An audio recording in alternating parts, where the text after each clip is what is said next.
पूछता रू। हमारा राजा जी हमार बड़ी रखेले ख्याल, तू बताबई यार तोहर बाटे का। हम त मजा लेत बानी राजा संग तो बहके।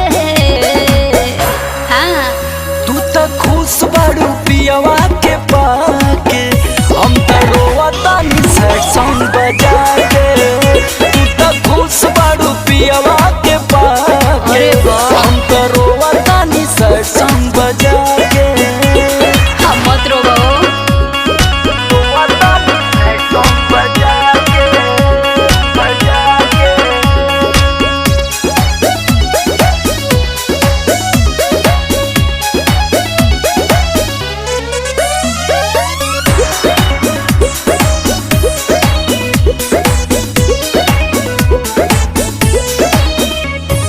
छोड़ा इमोशनल बात अब बुझला, करो न कुछ कारनामा।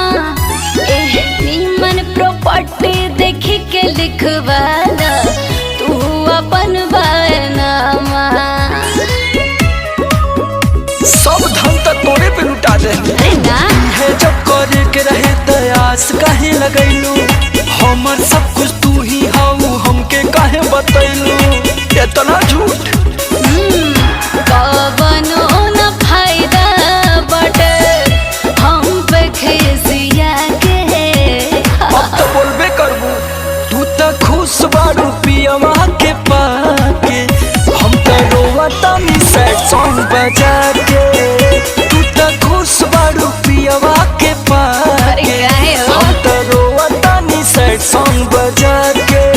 मत रोई ए जान।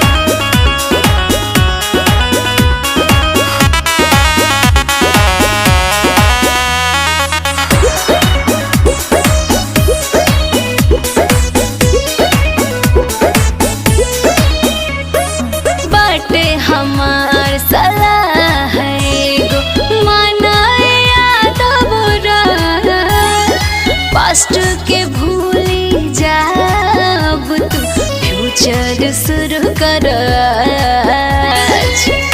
सबके अपने नियम बुझतारू। अच्छा समर के नंबर तू दिल लगा के सेव कैलू, हटा। हमरा के रख के धोखा में दूसरा के